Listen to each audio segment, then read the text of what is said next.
we really thank you for being with us.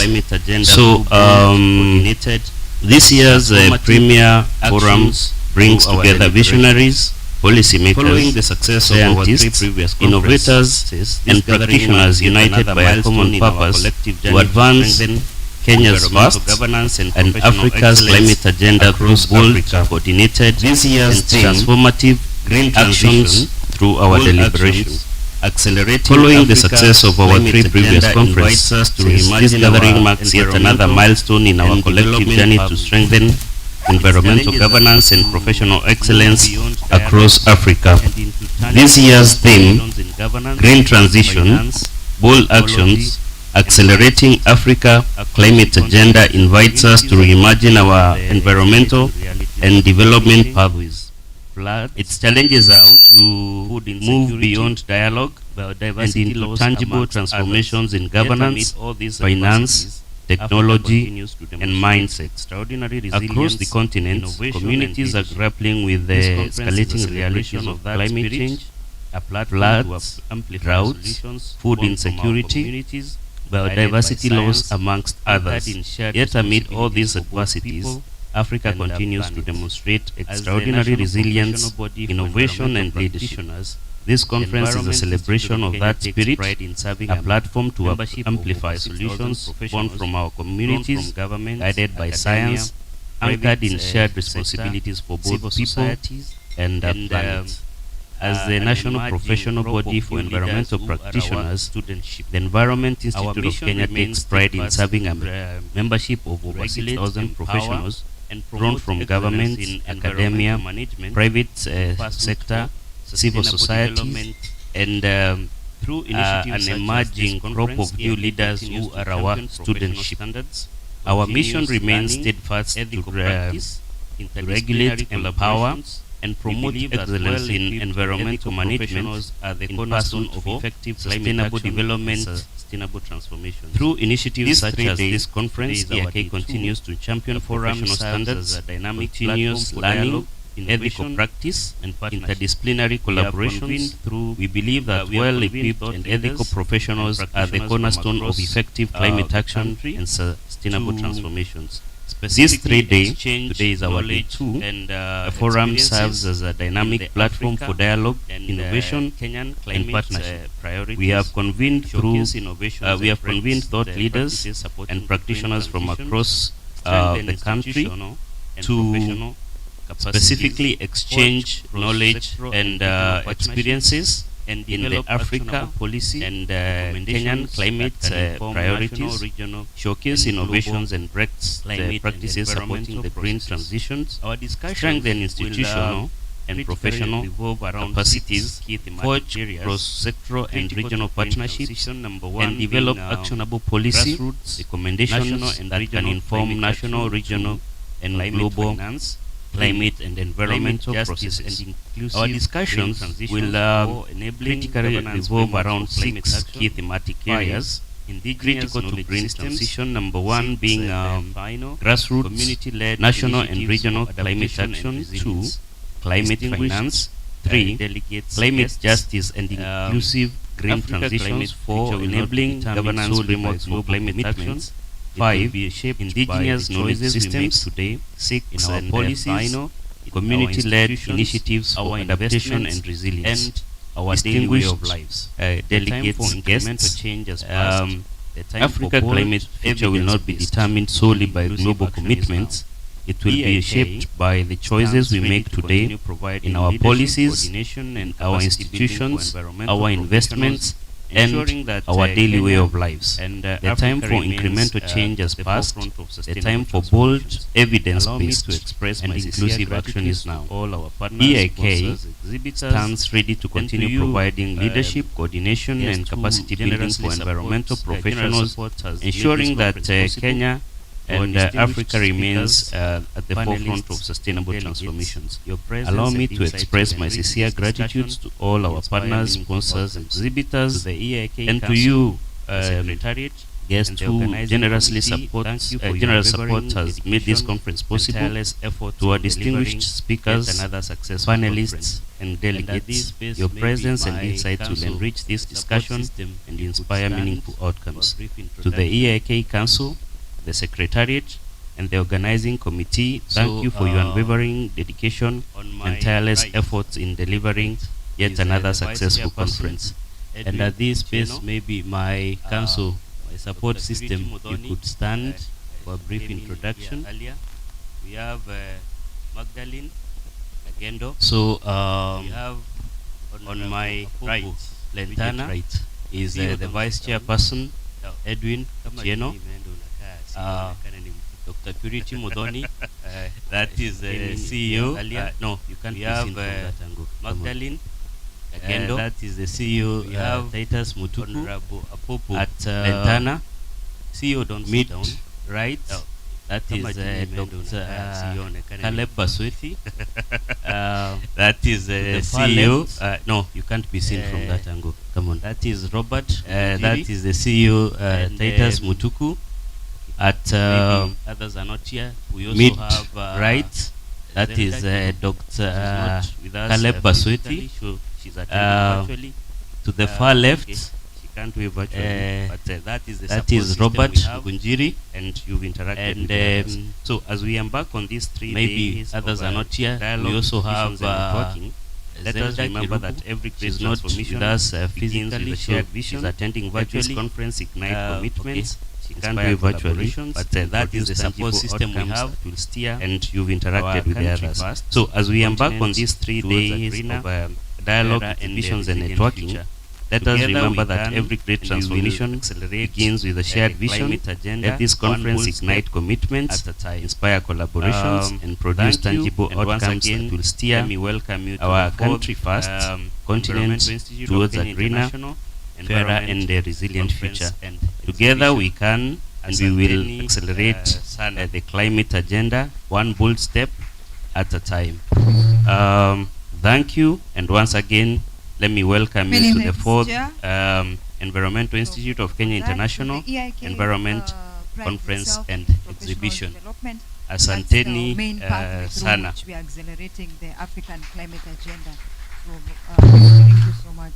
So I wish to welcome next on stage Many thanks, Chair. the Rwanda Association of Professional Environmental. On that, So the EIK prides itself in professional development. Mr. That's the Camille, main all the pathway way through from which we are Rwanda. accelerating the African climate agenda. So thank you so much. So I wish to welcome next on stage the Rwanda Association of Professional Environmental Practitioners, RAPEP, represented Good by morning. Mr. Camille, all the way from Rwanda. Thank you, moderator. Welcome. Honorable guest of honor, researchers, fellow professionals, ladies and gentlemen. I'm very pleased to be here. My name is Camille Nyamihana. Good morning. Vice Chairperson. Thank you, moderator. Represent from Rwanda Association. Honorable guest of honor, professional environmental researchers, fellow professionals, ladies and gentlemen. I'm coming right away. I'm very pleased to be here. So my name is Camille Nyamihana. Greetings from your colleague and friend, Vice Chairperson of Kigali. I represent from Rwanda Association of Professional Environmental Practitioners. Jambo. In short. So as she was saying, I'm coming right away. It is an honor to stand in front of you. So please receive the greetings from your colleague and friends from which have been attended for the last from the country of Southern Hills. And as this conference theme indicates, Jambo will go green transition and bold action accelerating Africa climate agenda. It should be as environmental practitioner to take it as a high-end climate expert now who are evolving in and making their progress. So without taking much time, I would like to introduce to this assembly what is RAPEP and the relationship we had to make with EIK. RAPEP was founded late in 2016 by the Rwandan law and tested the operation on the 9th February 2017 with the main mission of promoting and sustaining environmental assessment profession. It is now currently composed of 103 firms, companies, 123 lead experts, 119 associate experts, 21 non-practitioner members. We call them, we are categorizing them as Class B. And also we have 109 juniors who are working under the mentorship of lead experts. Probably this can appear as our mode of working in our system, but I do hope that also IAK has its own processes.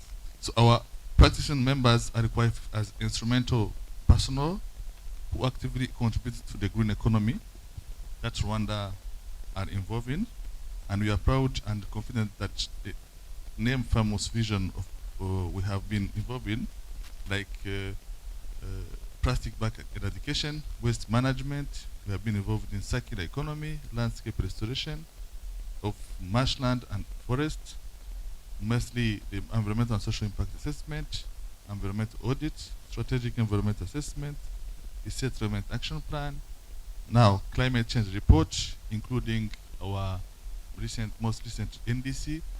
I think you know about it. Then for the Paris Agreement, National Adaptation Plan, we have what we call GGRC, the Green Growth and Climate Resilience Strategy, with which goes up to our Vision 2050. We are now involved in carbon markets and so forth. So all of these works have nurtured our profession, at the same time build our career development.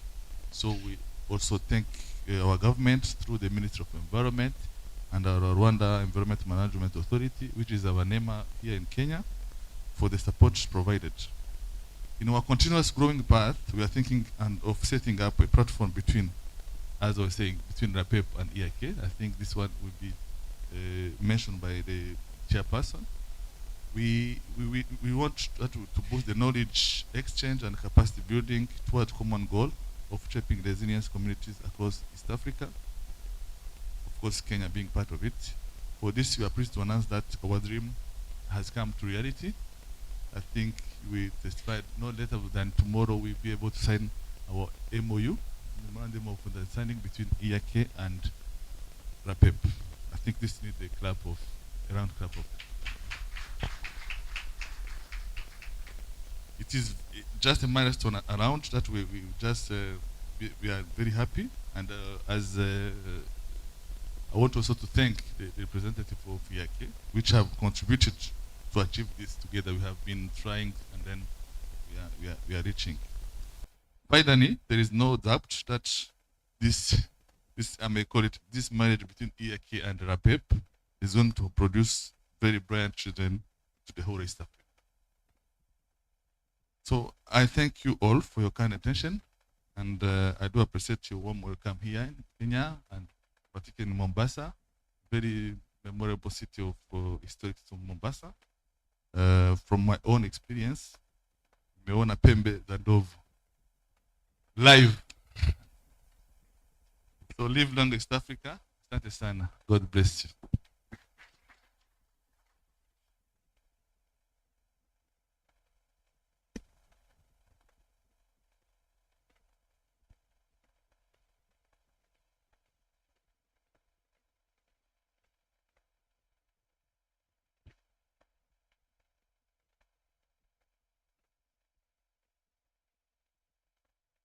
Many thanks, Camille Nyahi Hama, all the way from Rwanda.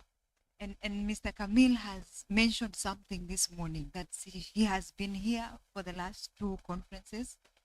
And he says that it's time now we also visit his home place where he comes from. He is also happy to host.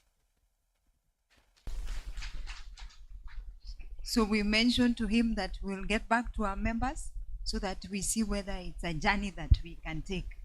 Otherwise, you are most welcome with your team over and over, and then we will get ourselves organized. Then we shall visit, and we shall visit in a big way. So at this point, I want to welcome Dr. Richard Boyo.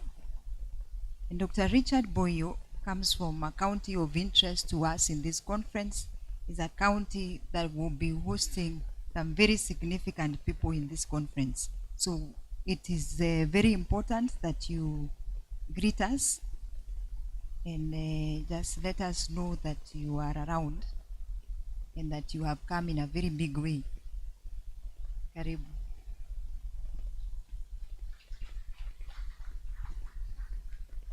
So Dr. Richard Boyo is a Chief Officer, Environment, Water and Climate Change in County number 38.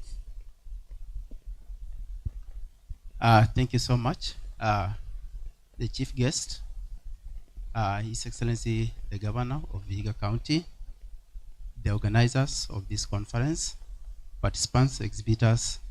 Is it good morning or afternoon? Good morning. Yes, I'm Dr. Richard Boyo, the County Chief Officer in charge of Environment, Energy, Natural Resources and Climate Change. Because His Excellency the Governor is here, he will allow me not to make much remarks because I think he will make the remarks on behalf of the Vihiga County. Thank you so much and God bless you.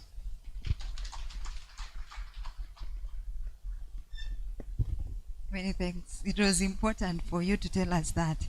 So I will want to welcome next on stage Dr. Nicholas Okunga, the Director Environment for Kera, representing the Director General Kera.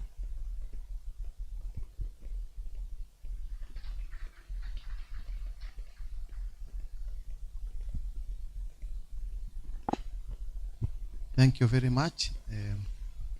The chief guest, Governor Wachira, all protocols observed. Good morning. Good morning again.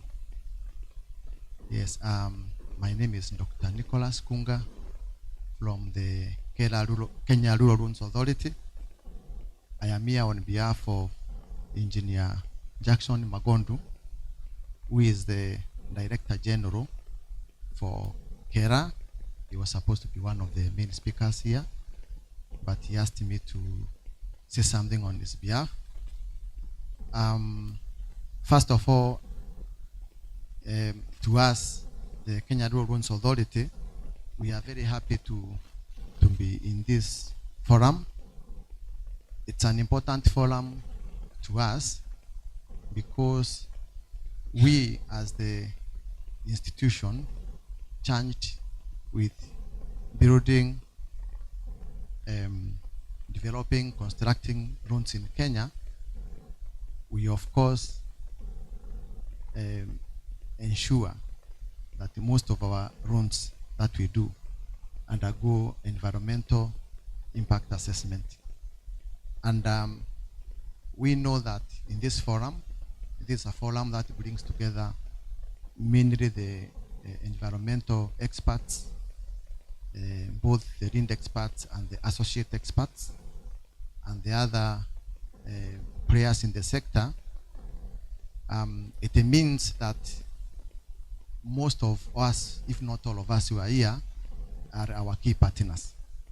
Because according to the law, MCA 1999 and subsequent registrations, you cannot undertake a construction, road construction being one of them, without undertaking an EIA.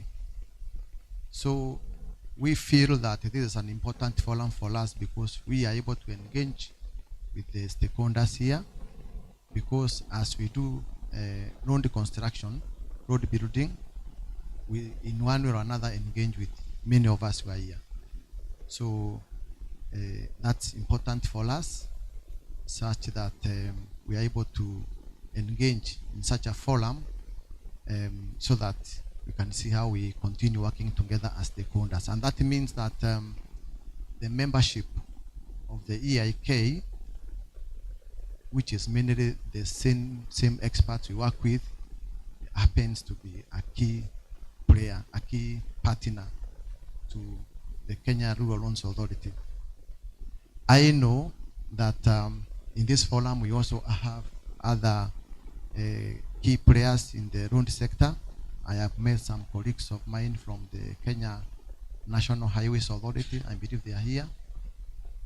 We have other colleagues from KURA, the Kenya Urban Roads Authority. They are here.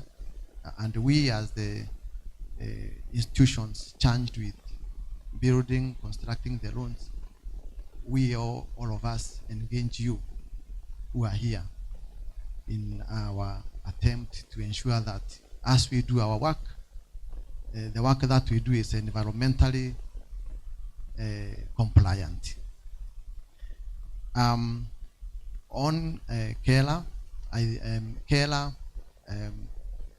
so far we've done approximately 6,500 runs to bitumen standards and about 55,000 other runs within the country, and this makes us one of the biggest road builders in the country.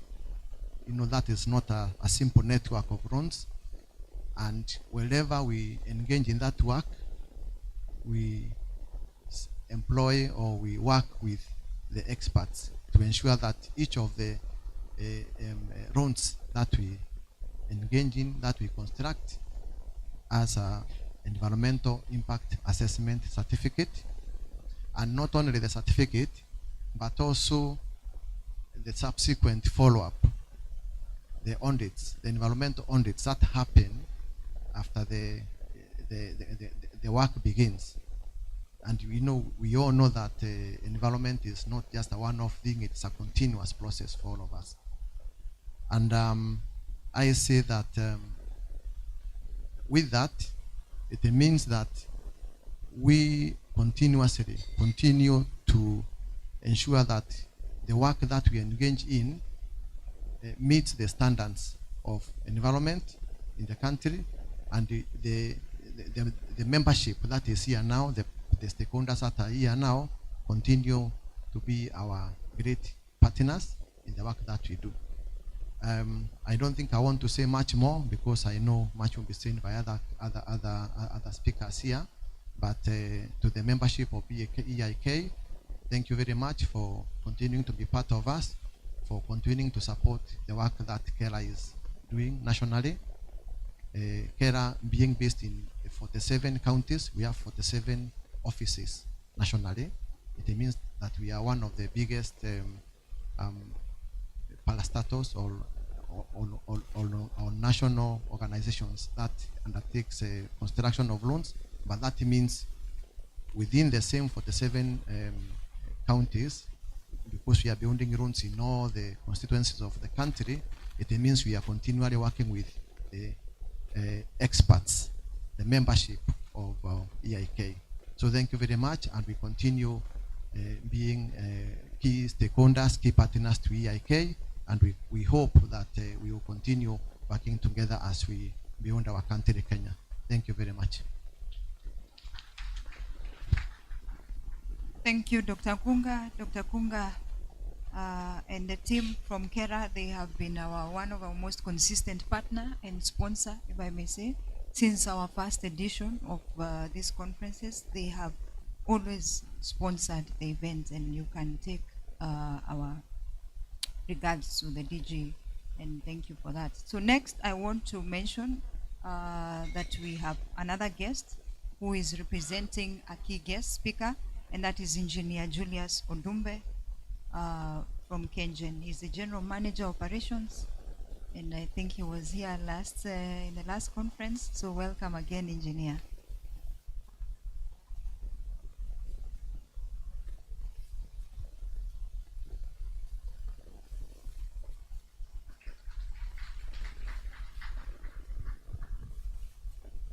Thank you, Pirite.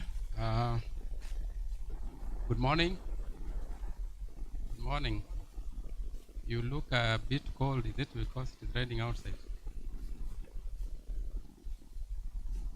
Good morning again. Yes, I'm pleased to be here. Our chief guest, His Excellency, the Governor of Vihiga, Honorable Tichelo, the Chair, Environment Institute of Kenya, and the Council, distinguished guests, ladies and gentlemen, good morning. Yes, I'm Engineer Julius Odumbe, the General Manager of Operations, Kengen PLC.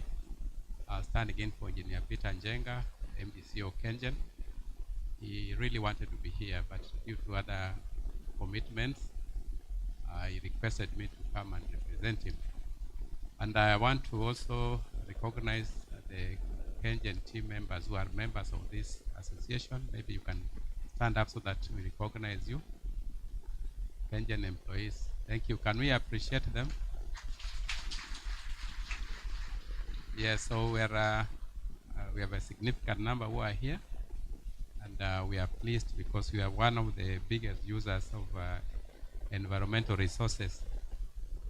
Now, I'll take advantage of my being here also to say a few things before I read the MD speech. I hope I'm allowed to do that. So for me, it's a great honor to stand before you today at this Environment Institute conference, which brings together such passionate minds dedicated to one of humanity's greatest responsibilities, that's protecting our planet. Ladies and gentlemen, our environment is more than a backdrop to our lives. It is a source of our air, water, food, and energy. And when I talk of energy, I mean the energy we are using here. As Kenyan, we are an energy company. We generate more than 60% of the power that is used in this country. And out of that, over 90% of that, we are happy to say is now green.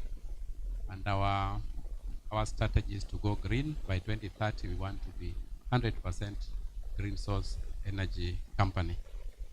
Our economies, it supports our economies, our health, and every existence that we have. Yet, as we all know, this foundation is under increasing strain from climate change, deforestation, pollution, and unsustainable exploitation of natural resources. And I think I'm happy that the environmentalists have found it fit to come together to form this institution that is going to put us together as professionals to drive issues that will end up mitigating some of the adverse impacts of the exploitation of the environment. Today we are reminded that environmental stewardship is not just an option, it is an obligation. It demands courage to rethink how we produce and consume and live.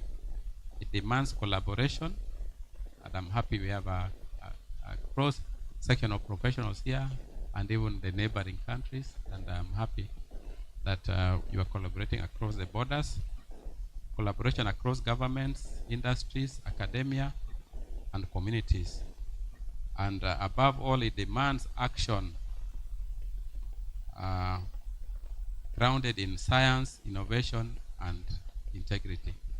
As we engaged in these sessions throughout this conference, let us remember that protecting the environment is not a task for a few, but a duty for all of us. Each one of us here has power to influence, to educate, and to lead by example. Let us commit ourselves to turning knowledge into impact and ambition into results, because a sustainable future will not happen by chance. It will happen by choice. We have to choose. The greatest threat, this quote from Anne Leonard, that the greatest threat to our planet is the belief that someone else will save it. I think it requires all of us. So, ladies and gentlemen, allow me to go to our MD speech. Distinguished guests, esteemed colleagues, ladies and gentlemen, good morning. It is a great honor to address you today at the 4th International Environmental Conference and Exhibition, hosted by the Environment Institute of Kenya. On behalf of Kenyan, I extend our sincere appreciation to EIK for convening this critical dialogue under the theme, Green Transitions, Bold Actions, Accelerating Africa's Climate Agenda. As we gather here, we must acknowledge the urgency of the triple planetary crisis: climate change, biodiversity loss, and pollution. These interlinked challenges are reshaping our development priorities, demanding bold, coordinated responses across sectors. This conference is timely as it invokes discussions on climate action. Africa, while least responsible for global carbon dioxide emissions, remains among the most vulnerable, yet we are also uniquely positioned to lead the transition to a low-carbon, climate-resilient future. We hold immense potential to lead the global green transition. From geothermal reservoirs beneath our feet to the sun that graces our skies year-round, our continent is rich in renewable resources, but unlocking this potential requires bold action, collaborative innovation, and policy alignment. KenGen is proud to be at the forefront of Kenya's energy transition. Over 86% of our installed capacity is derived from renewable sources: geothermal, hydro, wind, and solar. Of this, we have been consistently dispatching over 95% of electricity from renewable sources. This is not just a statistic. It is a strategic choice rooted in our commitment to climate action, energy security, and sustainable development. Our plan, as stipulated in our 2034 Good to Great strategy, is to add 1,500 megawatt electricity capacity, all from renewable sources, and developing 500 megawatt hours of energy storage systems to ensure energy reliability and integration of more renewable but variable energy sources. We are also at an advanced stage of developing collaboration to explore green hydrogen as a potential to decarbonize industrial processes and support clean mobility. In the industrial sector, KenGen is developing a green energy park. The park is themed around sustainability, affordability, and climate action. These innovations are not only transforming the energy landscape, but also creating jobs, stimulating local economies, and positioning Kenya as a regional hub for clean energy technology. KenGen's impact extends beyond electricity generation. We are actively supporting other sectors in their decarbonization journeys. For example, in agriculture, exploring manufacture of green hydrogen is an ingredient in developing green ammonia, which is used to make nitrogen-based fertilizers. In manufacturing, our clean energy solutions are enabling industries to shift from fossil fuels to renewable power, lowering their carbon footprints and enhancing competitiveness. In transport, we are collaborating on e-mobility pilots and charging infrastructure to support Kenya's transition to sustainable urban transport. In financing, we are exploring sustainable financing models, including carbon markets, green bonds, concessionary loans, and grants. We are the first company in Kenya to earn revenue from sale of carbon credits. We are partnering with global and local stakeholders to scale carbon credit programs and nature-based solutions. These cross-sectional linkages are essential. The energy transition must be catalyst, not a silo. It must empower other sectors to meet their climate goals while enhancing productivity and resilience. KenGen recognizes that no single entity can drive this transformation alone. We are working closely with the government agencies, development partners, academia, and communities to co-create solutions that are technically sound, socially inclusive, and economically viable. We are also aligning our actions with Kenya's nationally determined contributions, NDCs, the Climate Change Act, and the broader African Union climate agenda. Our approach is guided by transparency, accountability, and measurable impact. As we engage over the next 3 days, let us challenge ourselves to think boldly, act decisively, and collaborate deeply. Let us ensure that Africa's climate agenda is not only accelerated, but anchored in local innovation, ownership, and equity. KenGen remains committed to being a catalyst for green growth, a steward of environmental integrity, and a strategic partner in Africa's climate leadership. I thank you, and I wish you all a productive and inspiring conference. Asanteni sana. Thank you.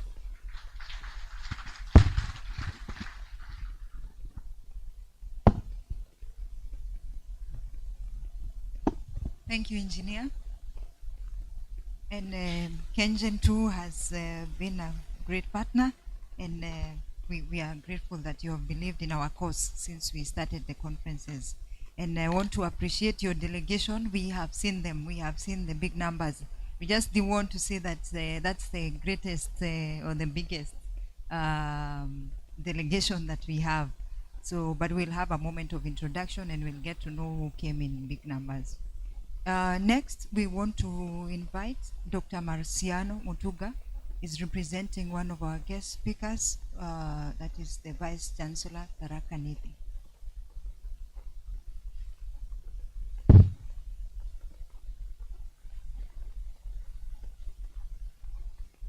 Karibu sana, Doc.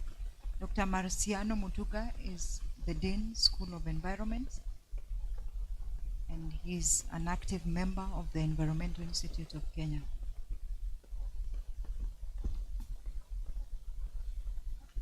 Thank you, Daktari.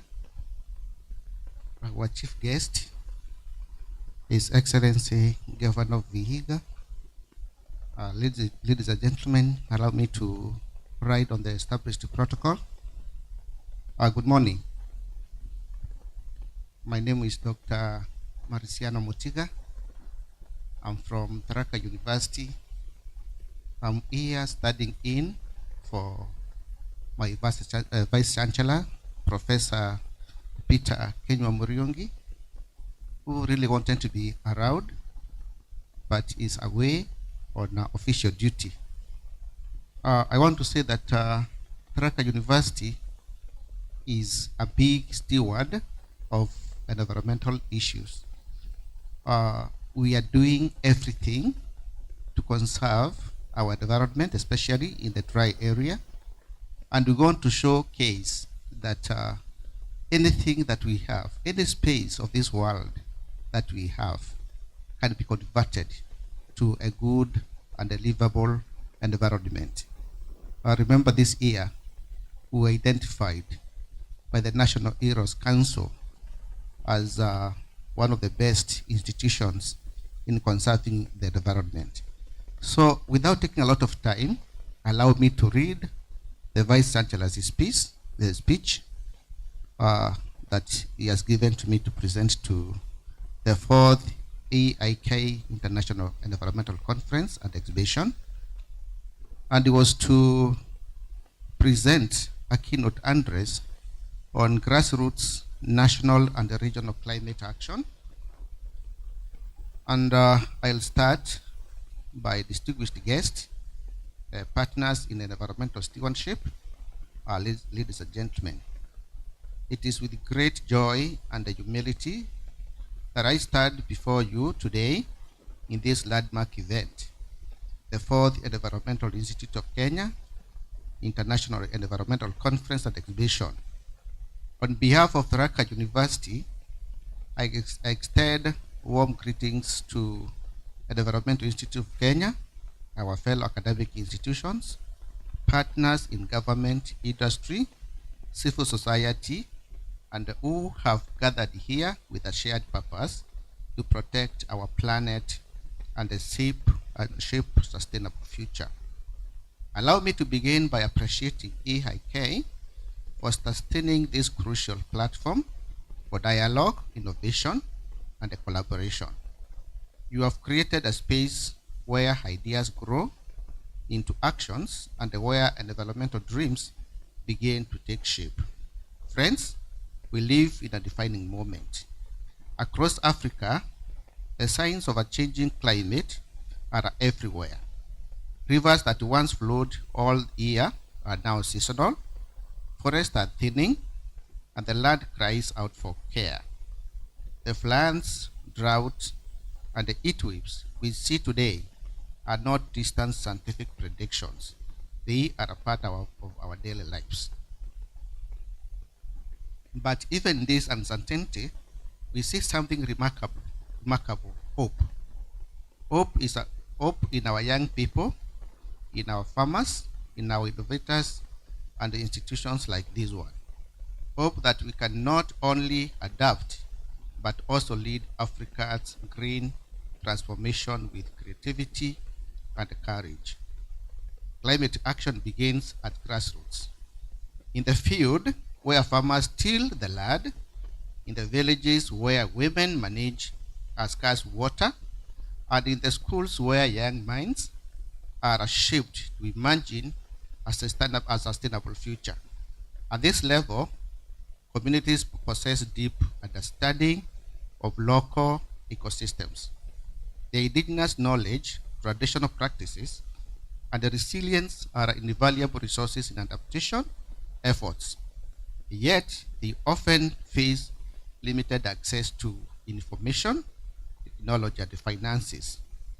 Empowering the grassroots means supporting communities-based organization, strengthening local governments, and ensuring that policies are co-created with the people most affected. It means promoting environmental education, sustainable farming, and renewable energy integration. Universities must not only generate knowledge, we must live it. We must be the example of sustainability looks like in practice.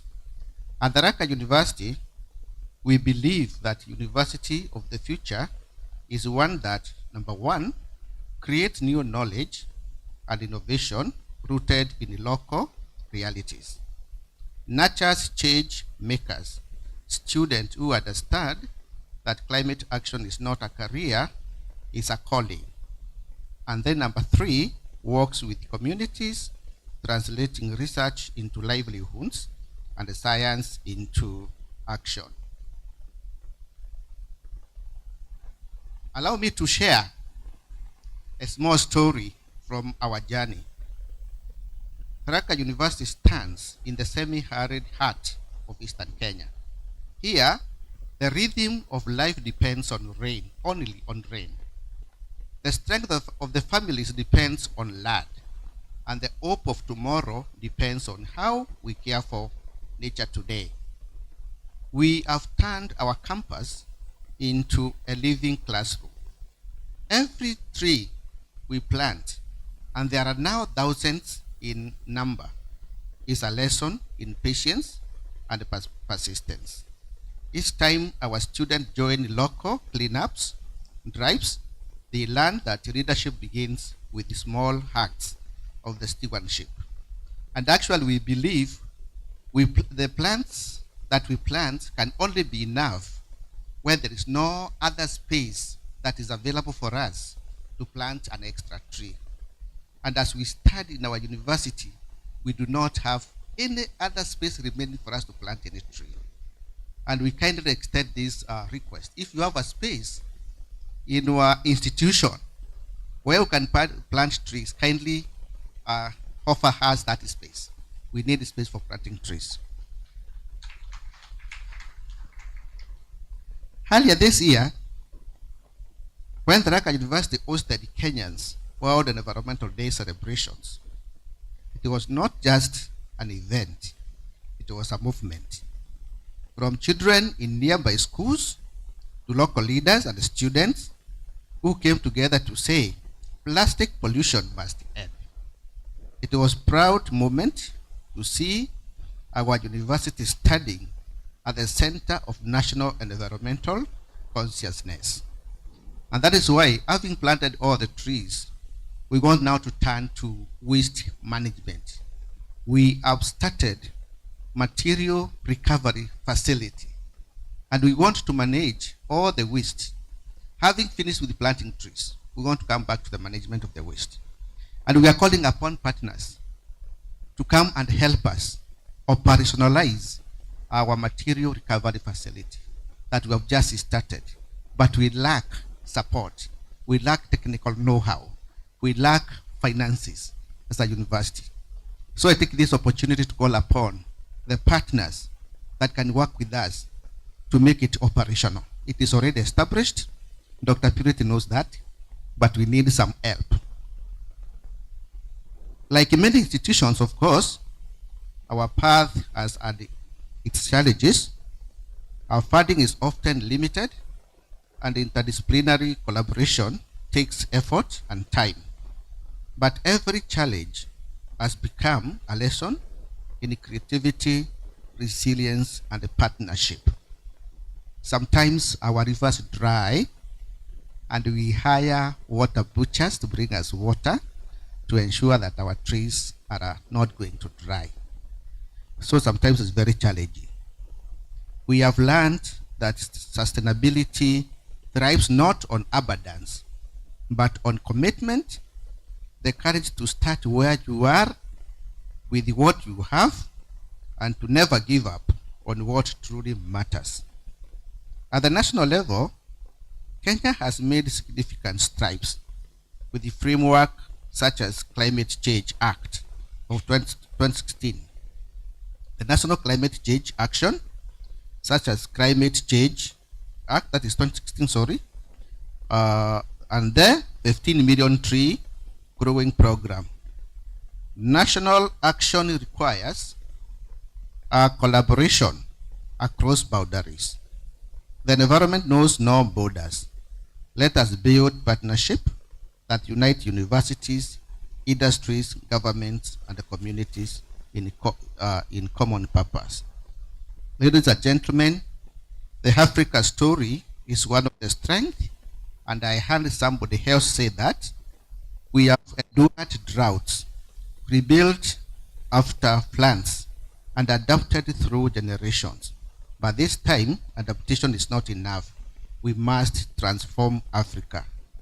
At the Raka University, we have chosen to believe that sustainability is not a department, but rather a culture.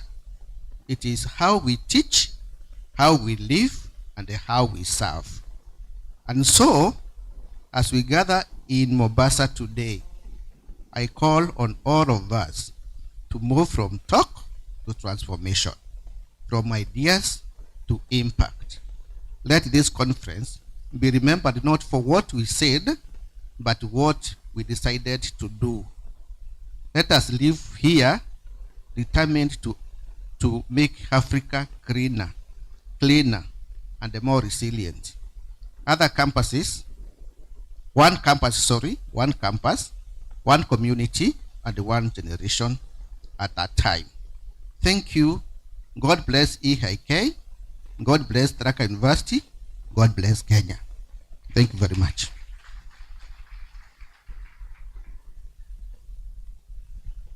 Many thanks, Dr. Marciano, for the wonderful speech. And I think they need a clap, or they deserve an applause.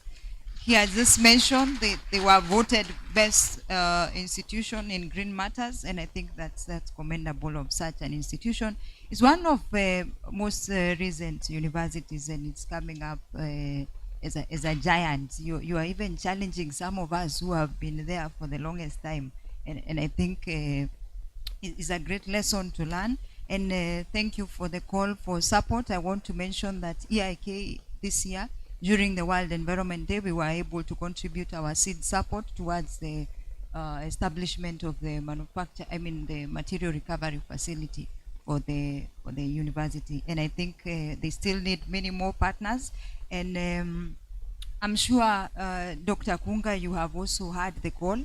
You were once chief officer in that county. So these are your own, and I hope you will take it up as the rest of us also support that institution. So next I want to mention that we have a director, Mid and Downstream Petroleum, EPRA, Stella Opakas. So let's give them a clap. I said them because it's such a big delegation. EPRA has come in a big way, but later in the afternoon we'll get to know who has the bigger numbers between you and Kenjen. Thank you, Dr. Ari. My name is Stella Opakas from the Energy and Petroleum Regulatory Authority, Honorable Chief Guest, and I will ride on all protocols which have been put in place. I want to just invite the EPRA team to stand up wherever you may be.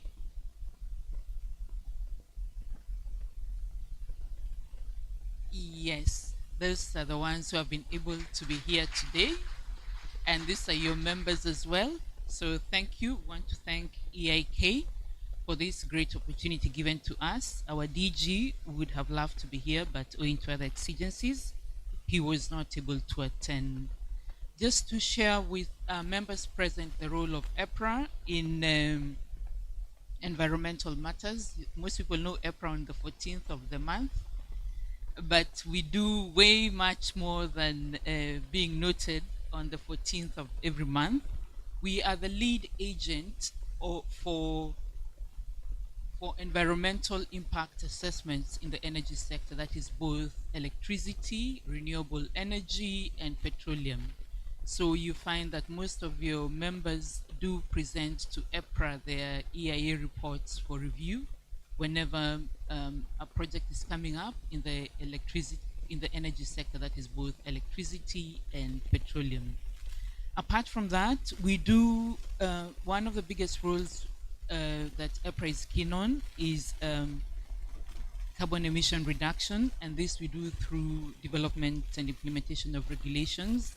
I don't know how many of you followed last month. We were carrying the upstream environmental regulations. As we know, we have some deposits of petroleum around the country, so it's important that the environmental conditions are met, and we really hope that your members participated in that. But that, even despite that, we still have other regulations which come up or are expected to be developed, and I don't know if I should say, I am not ashamed to say that we do have the draft coal and coal bed EHS regulations, which will be taken up for review. So we obviously anticipate active participation by members of this great institution. We also have the INEP, that is the Integrated National Energy Planning regulations, and these have already been gazetted. And the aim of these regulations is to ensure that we increase energy efficiency and minimize emissions. So we do look forward to the members of this great institution being ambassadors of implementation of INEP.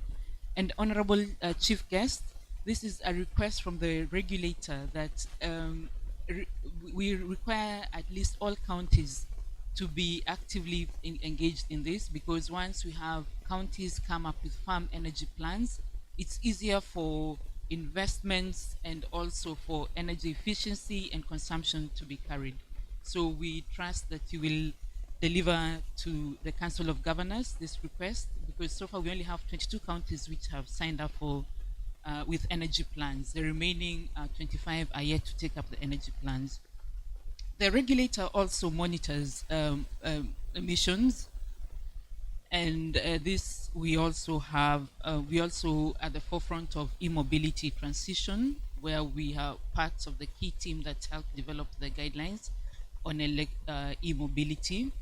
And lastly, because I know we are all waiting for the chief guest, is that the regulator is the main certificate provider for international global renewable energy. So anybody who wants to make claims on renewable energy, you have to submit your findings to the Petroleum Regulatory Authority, which is mandated by the international organization to be the verifier of this data.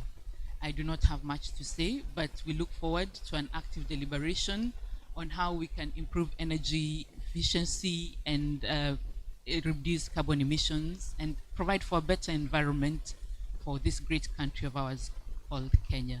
So God bless EPRA, God bless EIK, and God bless Kenya. Thank you very much. Thank you, Stella. And in the interest of time, I want to quickly invite Patrick Murunga. Patrick Murunga, CEO Regional Center on Groundwater Resources. Karibu CEO. Thank you. I will also rise on the protocols that have been established. My name is Patrick Murunga. I'm the acting CEO of the Regional Center on Groundwater Resources. I'm happy to be here And from our organization, we are charged with the responsibility of conducting research on groundwater resources, together with performing capacity building programs in the area of groundwater. We are not as big as EPRA or KenGen when it comes to our membership in the in this group, the EIK, but we are working to ensure that most of our members also join. Because I've been told it's just 1 minute, I think that will be it for now. Thank you so much.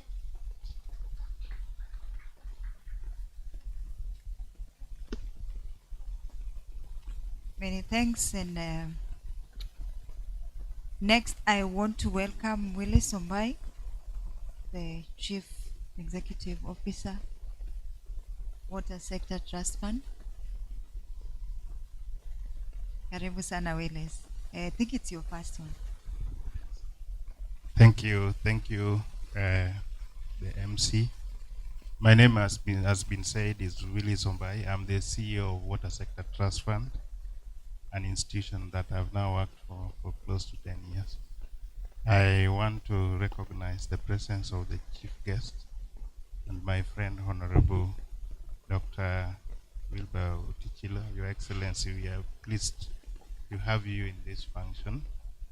The chair of this Association of Environmental Institute, EIK, and council members, the chair of NEMA, all the members. Good morning. First, let me say that I'm here on my capacity as a member. I've been a member of this association for the longest time, but I also want to say this is my first time to attend such a conference, and I feel honored to do that. And I really thank the organizers for having made it to happen. Water Sector Trust Fund perhaps could be of interest to you. Is one of the 17 parastatals in the Ministry of Water, Sanitation and Irrigation. And each of these institutions or cluster of them have various mandates that they do undertake. In our case, we are in charge of or mandated to look for resources. After looking for those resources, financing projects, and then monitoring to see the value for money and the qualities that have been attained. Because a significant portion of our budget, I would say 95%, come from development partners, some of which you could be very much aware of: World Bank, African Development Bank, the Gates Foundation, KfW, European Union, among others, Danida, and others. Perhaps we have around 8 development partners that we work with. So we forever remain grateful, because in the mandate that we discharge, it would not be realized if it's not for them. So I would want to say that since inception in 2004, we have touched the lives of close to 8 million Kenyans in terms of accessing water.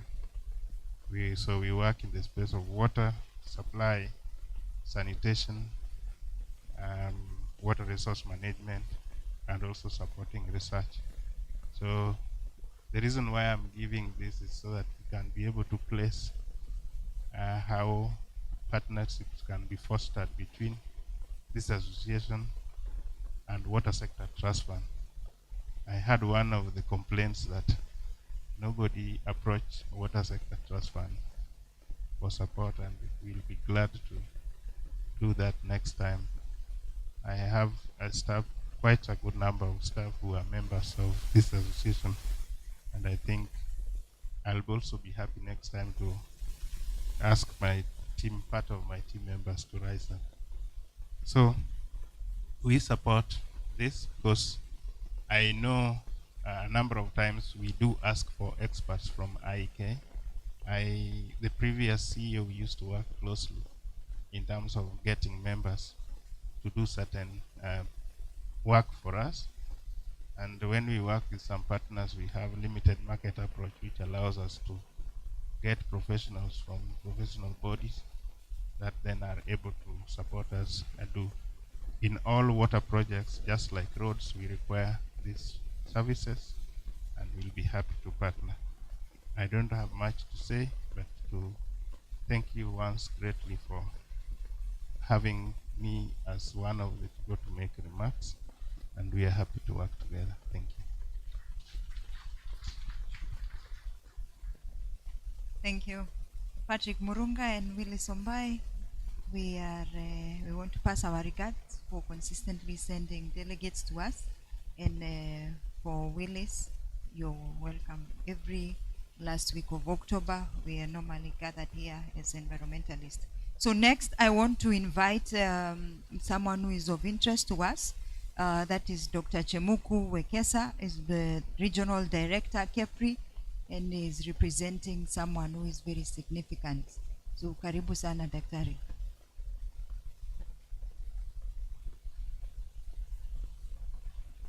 Let's give an applause as he comes. He's a big man and he'll tell us what he does on a day-to-day. Okay, thank you, the MC. Your Excellency, the Governor for Vihiga County, Dr. Wilberforce Otichiro, other distinguished guests, participants of the workshop, good morning. Yeah, I believe it is still morning. My name is Chemuku Wekesa. I'm a researcher working with the Kenya Forest Research Institute based here in Malindi, and also the regional director for our coastal research program. And I'm here to represent my director, Dr. Jenny Njuguna, who would have wished to be here, but because of other engagement, she was not able to make it. But I'm bringing her greetings to the participants. Amewasalamia sana, mmesalamika. So she gave me a message to read, but just before I read her message, I wanted to mention some two quotes, and one of them is they usually say, today is the father of tomorrow. So what we do to the environment today will reflect in the future. Our actions, our choices on the environment today will definitely have an impact tomorrow. And so we need to take good care of our environment. And then there is this one Watkinson who once said, it is better to light a candle rather than cast the darkness. So if there are issues about the environment, we need to take actions and address them. And in this house, I see all the experts, researchers, policymakers, who can work together in a concerted effort to support our environment. So I will read the speech from my CEO, but before I do that, we are also represented in the house by my colleague from KEFRI. Maybe she can just stand up and wave.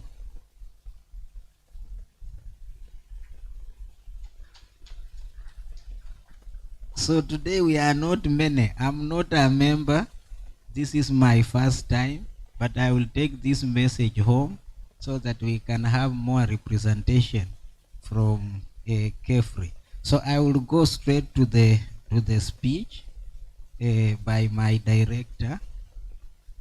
Distinguished guests, esteemed members of Environmental Institute of Kenya, fellow environmental practitioners, researchers, policymakers, ladies and gentlemen, good morning. The Lord is good. It is a great honor and privilege to address this distinguished gathering at the 4th Environmental Institute of Kenya International Environmental Conference and Expo 2025. I commend the Environmental Institute of Kenya for providing this critical platform that brings together researchers, policymakers, practitioners, and communities to reflect on our collective responsibility towards a sustainable and climate resilient Africa. As we meet here in Mombasa, a city that is beautiful by its environmental delicateness, we are reminded that the climate crisis is real, is a real threat that is shaping livelihoods, ecosystem functions, and also our economy. Hence, the urgent need to rethink our development pathways. And as you well know, KEFRI's mission is to generate and promote technologies for sustainable management, conservation, climate change mitigation, utilization of forests, and allied resources for a sustainable future. This mission places KEFRI at the center of Kenya's climate action, particularly through developing suitable technologies for ecosystem restoration, climate smart forest technologies, and building community resilience to climate change vulnerabilities. So our contribution to climate action and resilient development are grounded in research, innovation, and partnership. And under forest landscape restoration and climate adaptation, KEFRI is spearheading research on breeding and improvement of tree species, indigenous tree species, and restoration model that are suited to Kenya's diverse ecological zones. In this regard, planting materials from our breakthrough indigenous tree species, which is suited to these arid and semi-arid areas, are available at all our KEFRI centers that are situated in those arid and semi-arid regions. The Institute is also producing, processing, and distributing tree germplasm to achieve objectives of National Land and Ecosystem Restoration Program 2023-2032 through growing 15 billion trees. And the Institute will continue to provide scientific data, information, and technologies that support afforestation, reforestation, and are suited to specific sites, including specific count needs. And we believe that this is very important in attaining a 30% tree cover by 2032. And to track the progress of the 15 billion growing program, KEFRI proudly presents a national digital platform called Jazamiti, and this Jazamiti is a 5-time award-winning Jazamiti, which is ID-based and user-friendly innovation that provides real-time solution in tree species selection and linking tree growers to the nearest tree nurseries to reduce costs related to transport. And Jazamit is available on our Android and iOS version in our phone, so you can download this and continue recording and taking stock of trees as you plant. We also believe that climate smart forestry and sustainable livelihoods will enhance the economic potential of trees and forests. And KEFRI is therefore promoting modern technologies in agroforestry, in commercial forestry, bamboo development, and also wood fuel management, in addition to integrating fruit tree growing for domestic and commercial purposes, which in turn are creating a million green jobs for the local communities. And these innovations align well with the science and also community-led adaptation and resiliency, and hence positively impacting on people's livelihood. Regarding KEFRI's research on carbon accounting and green finance, the Institute has led strategic partnership with the private sector and also international agency in developing methodologies for carbon credit assessments, and thus contributing to Kenya's readiness for participation in global carbon markets. And this resonates well with the sub-theme on innovative climate finance model. This sub-theme for the workshop. Then over the years, the Institute has also greatly contributed to generation of knowledge to enhance governance of forests and evidence policy development processes. And this research is supporting implementation of nationally determined contribution, NDCs, and also the Climate Change Act, which of course has been amended, and we are committed to ensuring that science is central to all decision-making processes for a resilient environment. Regarding capacity building and youth empowerment, which are very key for sustainable future, the Institute is undertaking training and extension programs to equip key stakeholders, including county officers, youth groups, and a community-based organization with practical forestry skills and also environmental management skills to foster next generation environmental stewards.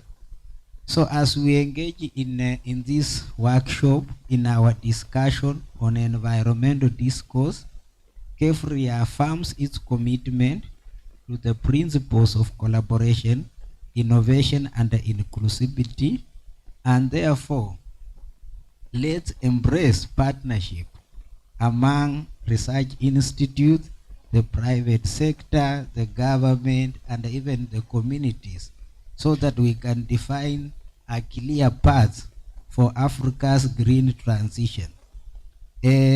Moreover, we are inviting all stakeholders represented here to work with us, to work with KEFRI, so that we can advance science-driven solutions for a just and sustainable future. Because together we can strengthen the capacity of the continent to adapt and to innovate, as well as to thrive in the face of challenges that are posed by climate change. And in conclusion, we wish to congratulate Environmental Institute of Kenya for championing professionalism in environmental management and for uniting us all under one vision: a resilient, inclusive, and sustainable Africa. And together, let us grow trees, let us restore landscape, and build a greener and a climate resilient Africa. Thank you, and God bless you all. Dr. Jenny Njuguna, Chief Executive Officer, Kenya Forest Research Institute. Thank you. Okay, asanteni sana. Thank you, Dr. Wekesa. Chemuku, we are challenged by what Kefri is doing, and I hope all of us are taking the Jazamiti challenge. I don't know how many of us this year alone, we have a stock over 50. Anything above 50, you have planted over 50 trees, and you have some evidence to it. We can proudly raise our hands. Anyone who over 50, a stock of over 50, over 100, my hand is up, or is down myself. 150, okay, 200. Hey, Chairman, you're doing well. 250, there are still hands up. 250, Prof, you're also there. Great job. 300. 300 in someone's hand that is still up. Very good. 400. 400. CEO, your hand is still up. 500. No, we need evidence. 600. 7. Thousands. We give up. Kudos to you. Good job, good job. So next we want to invite a very great friend of Environmental Institute of Kenya. He's a man who has really supported the Institute in many ways. And Mr. Emilio Mugo is the chairman, National Environment Management Authority. He has always been in our conferences, and this is home for him.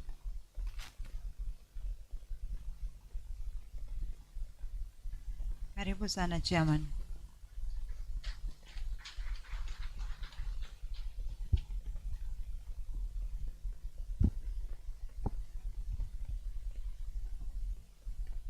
Thank you very much, moderator.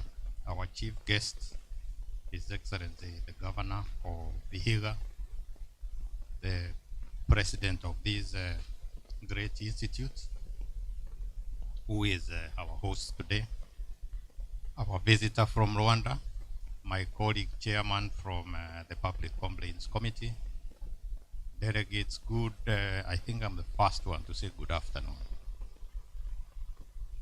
Good afternoon. Like has been said, my name is Emilio Mogo. Those from Kenya know that Emilio is not a very common name, but it's also not a very rare one. I'm here today as a member, as a friend of EIK. We were here last year. And like has been said, I'm also chairing the Board of Management for NEMA. I came with the technical chair of the NEMA board. She is here very conspicuous. And I believe in the congregation there are very many other NEMA members because they are members of the institute. So it is a great honor to join all of us today for this 4th Institute of Kenya International Environmental Conference and Expo. You will allow me to begin by commending the leadership of EIK for organizing this important event and for the pivotal role it continues to play in professionalizing environmental practice in Kenya. And I want to emphasize the word Professor Pro Imenishinda here. Because acting professionally is important. Making it a culture for you to do what you do professionally is more important than what you actually do. Because then you build confidence. So this year's theme, Green Transitions, Bold Actions, Accelerating Africa's Climate Agenda, is timely, urgent, and also inspiring. Across the continent, the effects of climate change are becoming more evident, ranging from severe droughts, floods, and wildfires to biodiversity loss and food insecurity. These realities remind us that business as usual approaches are no longer viable. We must act boldly, collectively, and decisively to secure a sustainable and resilient future for Africa. You know, in NEMA, everywhere I go, and I introduce myself as the chairman of NEMA, I attract different titles. An inhibitor of development, a barrier to development, a savior if your rights, environmental rights are being trampled on, and you come to complain so that you can stop whoever is trampling on your rights. And it's all right. It's all right, you know, to attract all those kind of titles. So as the National Environment Regulator, the National Environment Management Authority operates within a strong legal and institutional framework anchored on the Environmental Management Act, Cap 387. This foundational law provides for the coordination of environmental management across sectors and levels of government. In addition, NEMA is implementing several complementary frameworks that directly support Kenya's transition to a green and climate resilient economy. They include the Climate Change Act 2016, which was amended in 2023, which establishes the legal basis for climate governance, coordination of the nationally determined contributions, popularly known as NDCs, and the operationalization of the National Climate Change Fund.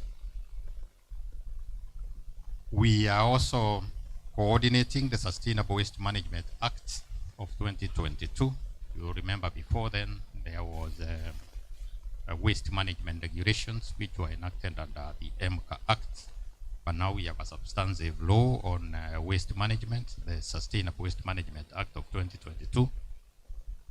We also oversight air quality regulations. We are oversighting water quality regulations, and we are also oversighting the green economy strategy and implementation plan as an organization. And through these frameworks, the National Environment Management Authority ensures that environmental protection is embedded in every step of Kenya's development pathway, from policy formulation and investment, planning to implementation and monitoring. And therefore, distinguished delegates, one of the most promising frontiers in Africa's green transition is carbon markets. And I think one of the speakers before me mentioned it, and climate finance. Kenya, as a country, we have taken a bold step to position ourselves as a regional hub for carbon trading and green investments. And therefore, under the climate change as amended in 2023, NEMA was designated as the National Authority for Carbon Markets, tasked with regulating, approving, and monitoring all carbon projects in the country.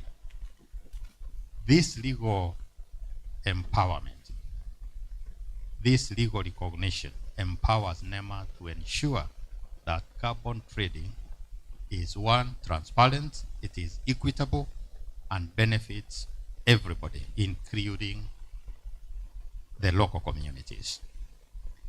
And we are working very closely with our parent ministry and other partners to establish the National Carbon Registry, which will serve as a one-stop platform for tracking emission reductions, for also tracking carbon credits, and for benefit sharing mechanisms within the country. This will not only enhance investor confidence, but also guarantee that Kenya's carbon assets are managed responsibly and sustainably. We recognize that a green transition cannot be achieved by government alone. It requires collaboration across all sectors, from government institutions, the private sector, academia, civil society, and local communities. And therefore, through partnerships such as the ones we are establishing in this conference, we are deepening dialogue, we are sharing best practices, and we are going to be in a position to mobilize joint actions. At the community level, as an institution, NEMA supports locally led adaptation and nature-based solutions such as ecosystem restoration, climate-smart agriculture, and water catchment protection initiatives.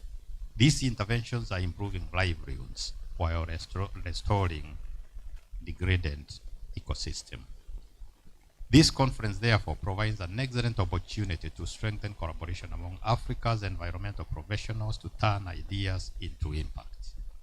As practitioners, as policymakers, and also as investors who are here, we must ensure that our discussions translate into practical outcomes, measurable actions that contribute to Africa's resilience, economic prosperity, and environmental integrity. Let us be bold in our thinking and action-oriented in our commitments. Let us leverage science, technology, and traditional wisdom to steer Africa towards a just, green, and climate-smart future. This conference is coming hot on the heels of another one we held last week in Nairobi, the Pan-African Conference on Environment, Climate Change, and Health. And the theme seems to be the same. So it looks like this is the topical issue in our region, in our country, around this moment. And the questions we were asking ourselves last week when we met, and you can imagine a meeting of natural resource managers and medics. The questions we were asking ourselves was, what stops us from creating impact? What stops us from breaking the barriers between professions? Because you can imagine that the doctors spend a lot of time, the medical sector spends a lot of time treating diseases that are occasioned by either environment that has not been properly taken care of, or climate change that could have been mitigated. Climate change activities or things that could have been mitigated if we managed our environment well. And therefore, as I conclude, I want to emphasize that NEMA will remain steadfast in its mission to provide leadership and coordination in environmental management, regulation, and climate action. We reaffirm our commitment to work hand in hand with EIK and all other partners. I was telling the chief guest on Thursday, next week he's given us an appointment because we want to engage the county governments to ensure that Kenyans live in a safe and sustainable environment, and the recognition that this is not a one institution activity. It behoves all of us as Kenyans to deliver to Kenyans the environment that they require. Again, as NEMA, we are at the forefront of implementing the Environmental Management and Coordination Act of 1999 and subsidiary regulations that cover all aspects of the environment. This is not to say that it has been a walk in the park. It can't be. We have our own challenges. We have our own unclear moments, be it with devolved governments, be it with other institutions, lead agencies when it comes to matters environment. But that does not reduce our resolve to ensure that we live in a clean and sustainable environment. As members of EIK, I think you are one of the most affected by some of the changes or some of the new things that we have been doing in NEMA, and specifically I want to mention the issue of ENFIS, the Environmental Information Management System, where we are trying to introduce changes that will ensure that myself as a developer, I can interact with NEMA operations from the comfort of my home, from the comfort of my office, without too much human interface between either NEMA officers or lead experts, so that we leverage on technology to deliver services to the people. We are aware that the changeover, the transition has not been very smooth, but I call upon you as members and as the main stakeholders, as the users of the services that we are providing, that you give us feedback so that we can improve on what we are doing to ensure that these services to Kenyans, to yourselves, to everybody work seamlessly. We call upon you as the EIK community to continue to provide credible environmental and social assessments to support us in bequeathing Kenyans a clean and healthy environment for all. As I sit down, I have been pondering with this question that every time we have a disaster, an environmental disaster, most of the heat, our chief guest, most of the heat is directed to NEMA, and particularly the NEMA issues. Many of them have been taken to court because a building has collapsed there, because a development has been put on a road reserve, because a development is on a riparian reserve. And my question has been, what would have been the responsibility of the person who advised, who conducted the environmental impact assessment?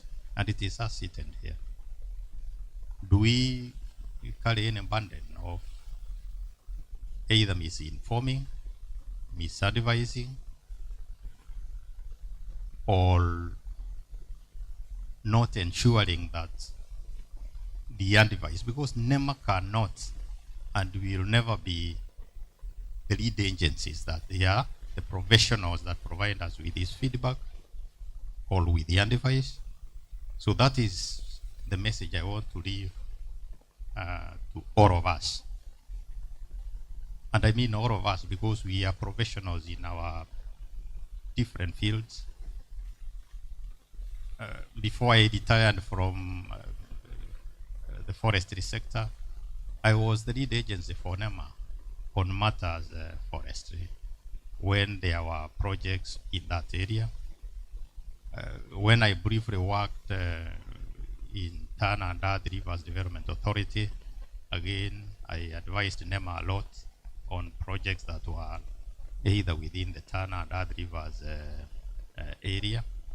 And today I sit back and reflect and ask myself whether the advice I gave was the best advice. So thank you very much. I wish you good deliberations for the next 1.5 days so that we can improve our environment. Thank you very much.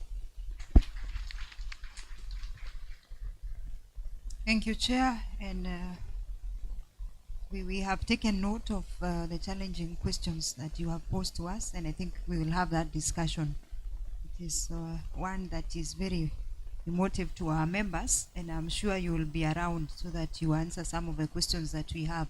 And finally, His Excellency Governor Doyo Godana is a friend of the Institute and a very close of a friend of the Institute, to the extent that we call him cousin. And today we are giving him a new mandate to welcome on our behalf the chief guest. So karibu sana.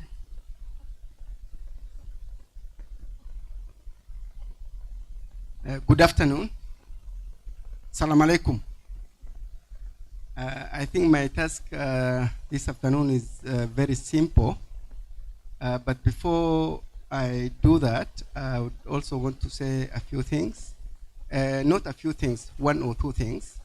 Because my name is Godana Doyo, Chairman, National Environmental Complaint Committee.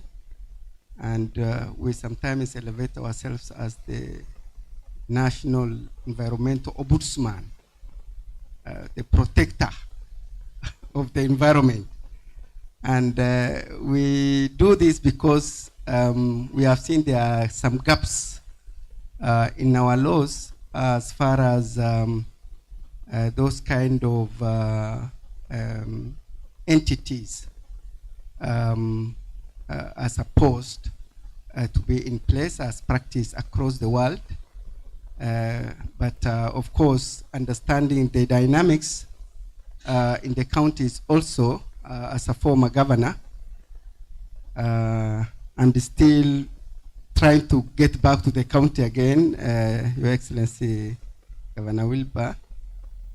I want to say that we want to recognize and acknowledge that the EIK has really been committed in making sure that every year we have these gatherings. And as the chairman, Nema, has said, it comes hot on the heels of a global conference that we all know, COPs. People are headed, I know a number of people from here are headed to a city called Bethel in northern Brazil. And when we go to such places, I know how complex the debates are, the negotiations that are happening there are, and I wonder whether sometimes as a country we really prepare ourselves. And it's for this reason that I propose probably EIK and other organizations in this country should redesign forums like this so that it is part of our preparations to engage with the rest of the world. I am not very sure whether we really do have this as we speak. Understanding the magnitude of what normally takes place in those COPs gathering.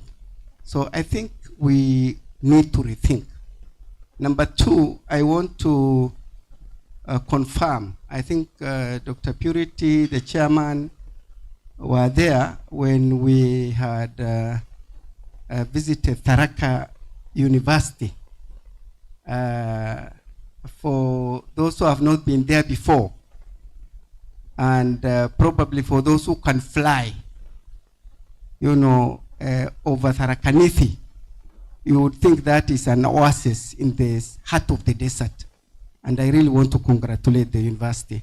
And I really agree with all the sentiments that you have made here, that we can actually reconstruct and re-engineer our environment using the limited resources that we have. Having said this, let me take this opportunity to welcome our chief guest, His Excellency Dr. Wilbur Otichilo. I think to many of us, Dr. Otichilo is not just a governor.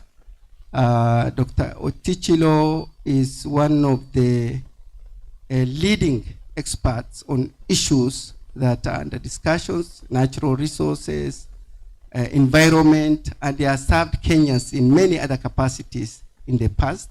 He was also a former member of parliament for Emuhaya and is now serving his second term as the governor of Vihiga County. Welcome, Daktari, to address this gathering.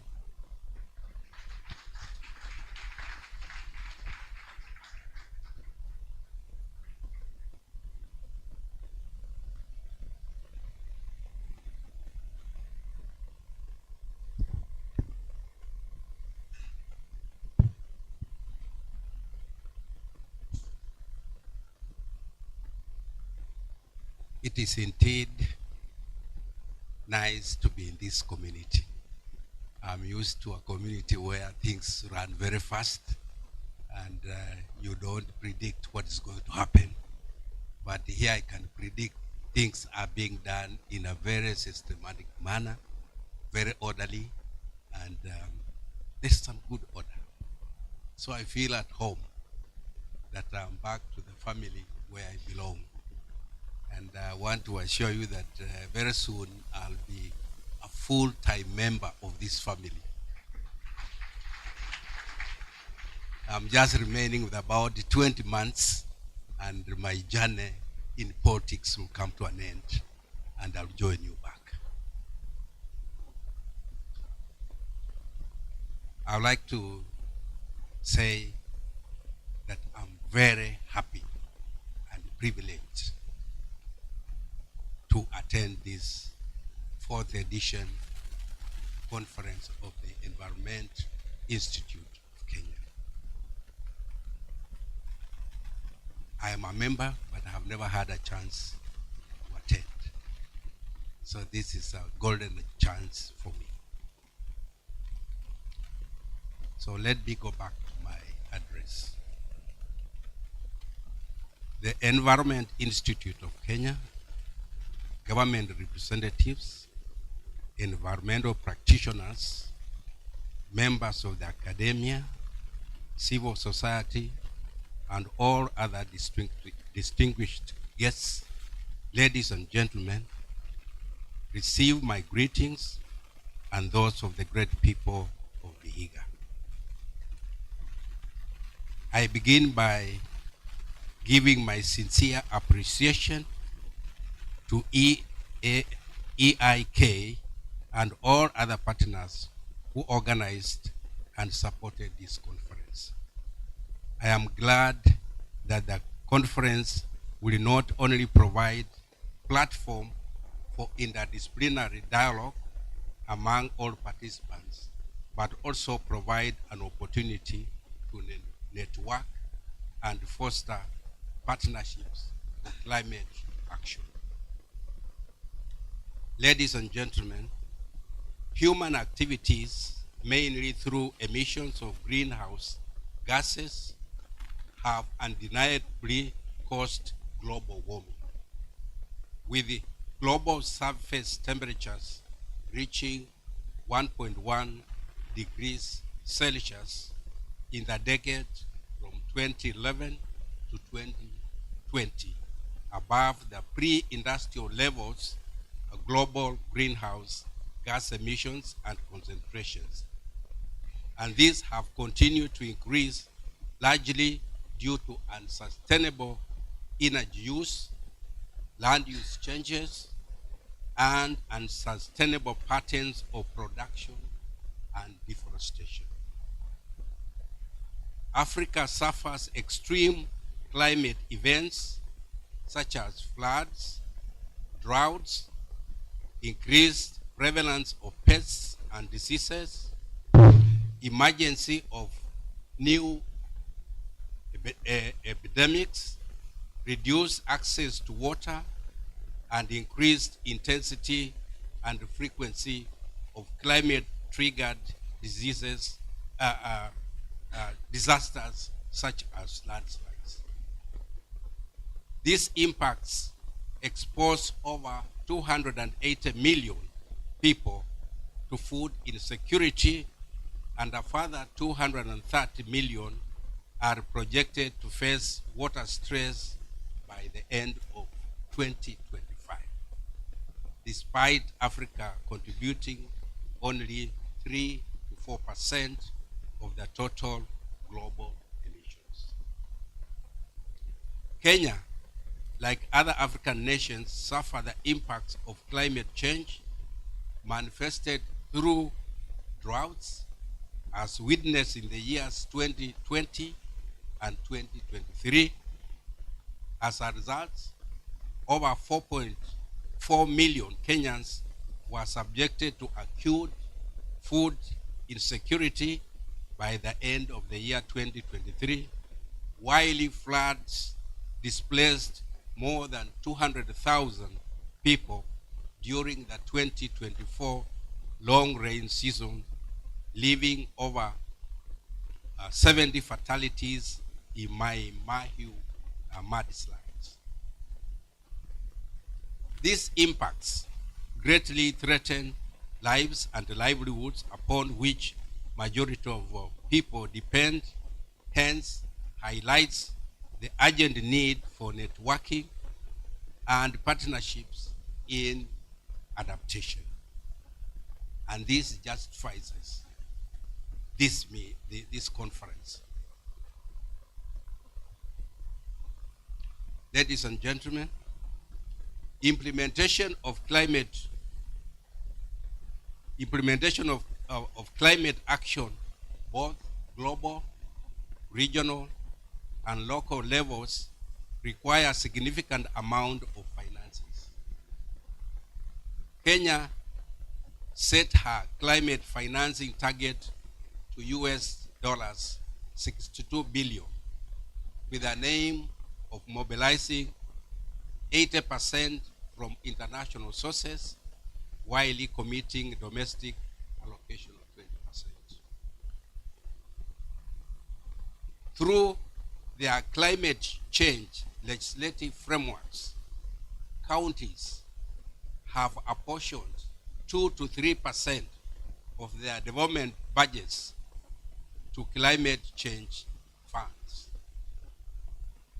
45 counties collectively allocated Kenya shillings 3.1 billion for climate action in the financial year 2024-2025.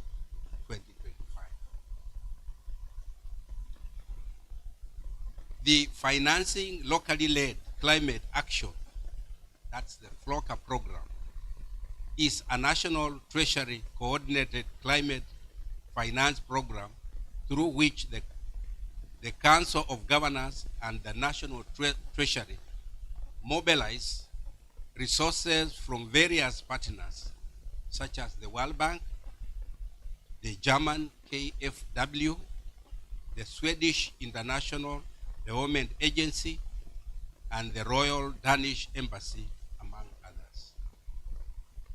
So far, the program has disbanded about 1.5 billion to 46 counties for capacity building, while 45 counties have received a combined disbursement of Kenya shillings 17 billion for implementation of community prioritized climate resilience projects aligned to the county climate change action plans.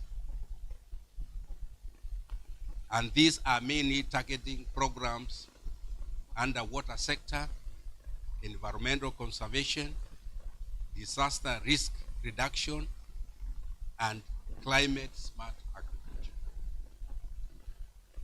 My county has allocated 257 million from the year 2021 to 2022 to date, and has so far received 217 million from FLOCA program. These funds have enabled implementation of resilience projects with a direct benefit to over 10,000 households. Ladies and gentlemen, the private sector holds immense potential in financing climate action, mainly through investments targeting green energy, sustainable transport, green infrastructure, and climate smart agriculture. Financing from the private sector comes from a diverse range of avenues, such as commercial banks, pension funds, green bonds, public-private partnerships, and the environment, social governance, the ESG. Carbon credits provides an avenue for incentivizing emission reduction through charging emissions and monetizing greenhouse gas effects. Kenya reviewed the Kenya Climate Change Act of 2016 and developed Climate Change Carbon Markets Regulations of 2024 to encourage carbon trading. My county, Vihiga, recently reviewed the Climate Change Act to provide a framework for accessing to climate markets. Despite climate change impacts being felt most at grassroots, many at the margins of our society struggle to access climate financing due to limited capacity, low levels of awareness, and stringent requirements. Arising awareness and capacity building greatly improves access to climate financing. Despite this, climate change impacts will definitely worsen existing inequalities and deepen social and economic injustice. Many counties, including Vihiga, have institutionalized gender inclusion through representation of women, youth, and persons with disabilities on ward climate planning committees and the county climate change steering committees, thus ensuring that the marginalized are involved in climate action.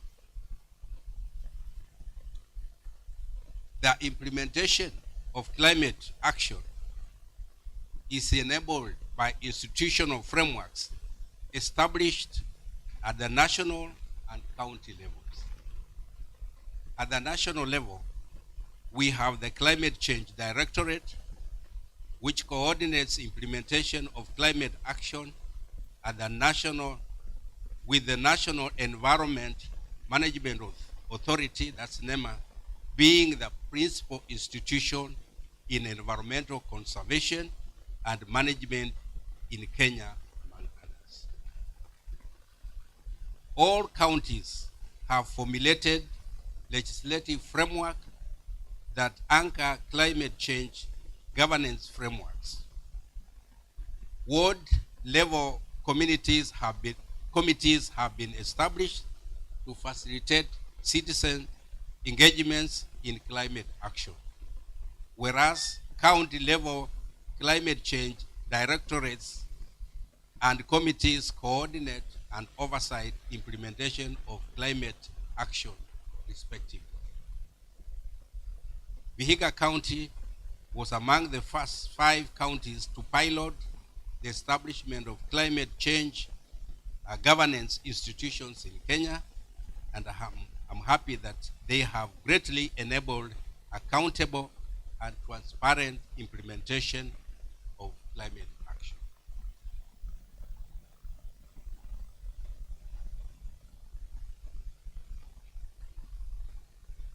Ladies and gentlemen, indigenous knowledge offers a cost-effective and efficient means towards building resilience of indigenous peoples and local communities. For example, in my county, the Nganyi community integrates traditional weather forecasting methods to complement the Kenya Meteorological Department's forecasts with great accuracy. In addition, communities' involvement in conservation has been attributed to the success of the restoration of degraded ecosystems, as exemplified by the restoration of Maragoli Hills forest in Vihiga. The community incentivized to conserve the ecosystem through county support in establishment of nature-based enterprises and promoting livelihood. As we examine the role of communities in resilience building, we have to appreciate the culture largely influences locally led conservation. Across Kenya, natural resources like the Masai Mara ecosystems, Lamu mangroves, and community forests in Vihiga have been conserved because of the cultural significance. For example, over 58 community forests in Vihiga have been conserved because of their cultural significance of male circumcision and their traditional medicine value. Erosion of local culture, therefore, poses a great threat to such ecosystems. Kenya stands at the forefront by embracing technology and innovation through satellite imaging and remote sensing to monitor weather patterns, droughts, and deforestation with great accuracy. Clean energy technologies such as solar mini-grids, biogas, wind power are transforming rural communities through lighting homes, powering water supplies, and driving green enterprises. My county has established over 20 community solar-powered water supply projects serving over 10,000 low-income households, with prospects to upscale currently currently underway. To fully realize the benefits of technology, we must invest in capacity building for climate resilience and environmental governance. This can be done through equipping youth with green skills and supporting innovators who design local solutions. One such example is the Mangrove Group in Vihiga, which recycles waste using the black soldier fly to create animal feeds and compost. In addition, the group undertakes value recovery from waste materials such as plastic, glass, and iron. The initiative currently employs 15 youth directly. Lastly, capacity building of local communities enable them to identify and timely predict climate hazards. Towards this, my county conducts regular training of ward climate change planning committees and regularly sensitizes communities on climate change. We have established the Center of Excellence for Research and Climate Action at Kaimosi University to implement climate change capacity building programs and foster integration of research and innovation in climate action. In conclusion, I call upon all actors to commit to climate action through ensuring climate finances are directed to the grassroots levels where the impacts are felt most. This will not only foster sustainable action and strengthen local resilience, but will also deliver a just transition by addressing gaps that exist among various segments of the communities and addressing gender disparities. The surest way to sustain climate action and financing is to anchor in a legislative framework that recognizes the contribution of most actors in climate action, including communities, private sector, and indigenous people. We must all work towards providing the enablers of implementation of climate action. That is the requisite financing which should be utilized in a manner that is transparent and accountable. Technology should be made available and affordable to the vulnerable groups and build requisite capacities to effectively identify, prioritize, and implement climate action. Finally, I want to wish you very fruitful discussion in this conference, and I want to wish you well.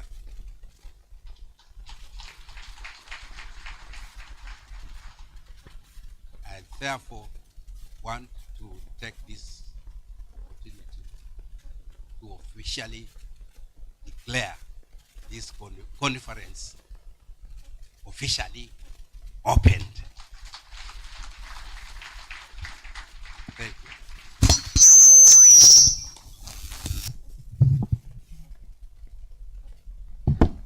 Come on, that is a good time to just appreciate the governor with a standing ovation. Come on, that is a good time to appreciate. We've been seated for a long time. Okay? Now he's at his seat. Now we can appreciate him better.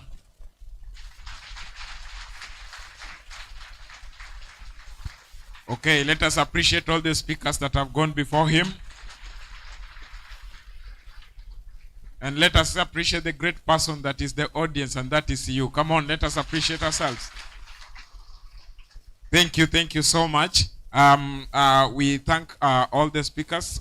Those are very great remarks, and a very important just way to start it off. And I believe the deliberations that will come thereafter will also be just as amazing. So together with Dr. Purity, let us appreciate Dr. Purity also, who has been moderated this session. Okay? So ladies and gentlemen, in just a few minutes, we want to just have an exercise to recognize the people who are here. And from there, I believe we are going to give directions on what we are going to do next. Is that okay? So very quickly, I think we are going to, we have very many partners and different organizations represented here. And I hope we are going to just be able to appreciate all of them.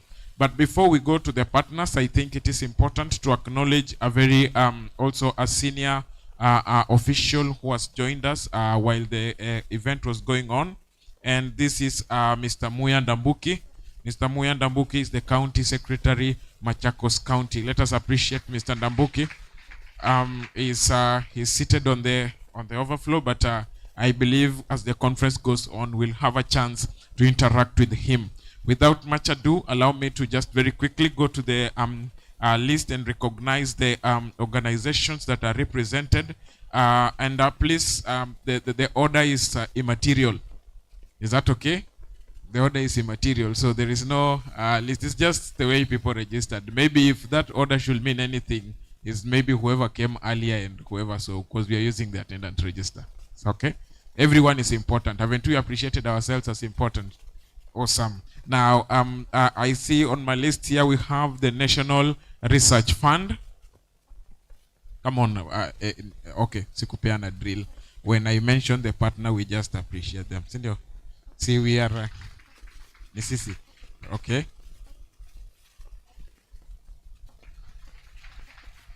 We have KERA, Kenya Rural Roads Authority. Kenya Petroleum Refineries Limited.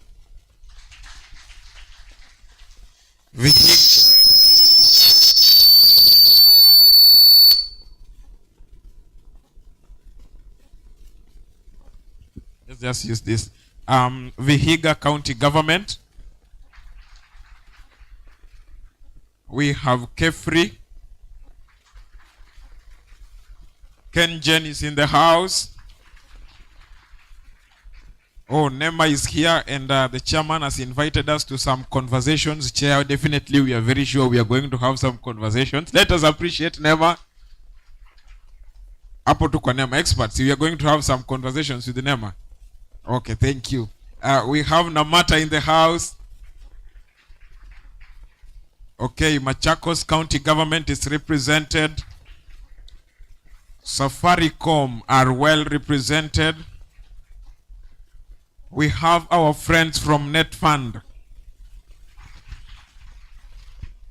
Okay. Are you getting tired clapping? Can we do it another way? Just clap once. Is that okay? But to make it impactful, can you clap all once? Let us try. Safaricom. Nice. So are you promising we are going to clap for everyone? Please, you will put me in trouble if you don't clap for others equally. I look like I'm the one who's introduced the bias. Is that okay? Okay, we are going on well. So we have Tharaka Nithi University. Awesome. Wildlife Works are in the house. Athi Water Works. Aha, we are going on well. This one is written as Water and Sewerage Company. I think we'll find out who that. But clap for them anyway. We have Resource Survey and Remote Sensing. Makueni County Government. We have Kitui County Government. Awesome. We are doing well on this other list. Yes, we have Kenya Petroleum Refineries Limited. EPRA is in the house. EPZA Kenya. Then we also have KenHub represented. We have H&C Green Consulting Limited. Amazing, amazing. We are doing well. We have Kenya Railways. Mount Kenya University has representation. We have a National Environment Complaints Committee. The Ombudsman mwenyewe is in the house. Makofi ya tatu ya Ombudsman. Very nice. We have Bungoma County Government. Marsabit County is represented. We have NCCG. We have Kenya Medical Research Institute. NCCG should be Nairobi City County, right? County government. Nairobi City County government is represented. As part of my apology for not calling it again. Nairobi City County government represented. Come on, makofi zimepungua. Nairobi City government, county government. Awesome. We have the Quiz Computing Technologies Limited. We have State Department of Energy. Eldowas is represented. GDC, Geothermal Development Company. We are moving well. The partners are many, but we thank God. We have Turkana County Government. Turkana County Government. Turkana County Government mara ya tatu. I'm almost going to ask the people from Turkana to stand, but it's okay, we'll see them. We have Wildlife Works. Affordable housing is represented.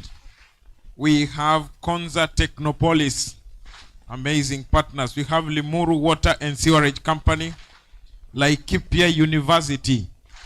We have Masinde Muliro University of Science and Technology. Kuna wengine wako na majina refu. Sasa jumekata kabla hatujasikia Science and Technology, wacha turudie hiyo vizuri. Masinde Muliro University of Science and Technology. Mwingine amekata tena. Masinde Muliro University of Science and Technology. Perfect. We have KUSP. It KUSP. KUSP. I'll know what that is and we'll clap for you again. Oh, Kenya Urban. Awesome. For my apology, Kenya Urban Support Program. For their importance, Kenya Urban Support Program. Thank you. We have KETRACO, Kenya Electricity Transmission Company. We have Kenya Airports Authority. Tharaka University. Wait, is it Tharaka Nithi University or Tharaka University? Let me get that right. Awesome. You know Tharaka Nithi ndio tunajua sana juu ya stronghold. Lakini sasa okay, now let us acknowledge them appropriately. Tharaka University, State Department of Urban Development, Kenya Urban Roads Authority, Kura, Bamburi Cement, And we have NLC, that is National Land Commission. Ingine tena mtanisaidia. RCGW. RCGW. Yes?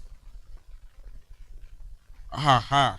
Now, for apology, Regional Center on Groundwater Resources. For their importance, Regional Center on Groundwater Resources. And let us just appreciate all of us in unison.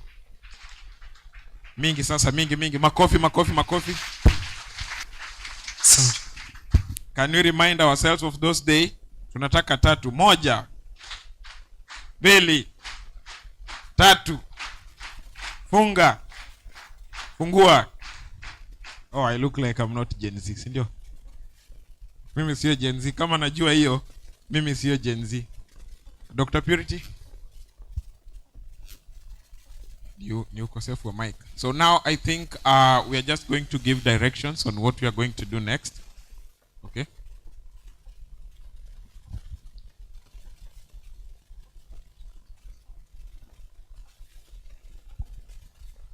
Awesome. Now, allow me to just confirm this. Somebody had asked me about the program. I want to believe everyone who received an email invitation at the program on their email. So in our effort to conserve paper, we opted not to print. But do we all have the program? Okay. Do we all have the program? So no is the answer. Now what we are going to do is that there'll be a QR code that you should be able to scan and get the program for the rest. But an overview of what we are going to do from here is that, number one, we are going to have a group photo. I think the showers have subsided, so we were supposed to have it somewhere out there. Honorable Apopo, kindly confirm. We are going out or we are doing it here? Okay, we are going out. So from here, we'll go and have a group photo session. Immediately thereafter, the tree planting that was supposed to happen in the morning didn't happen, so it will happen again during this period. So them that are part of that team, they'll be guided accordingly, while the rest of us are going to have our lunch. Is that okay? So the rest of us are going to have our lunch. I want to believe we are going to the main dining area. So we will have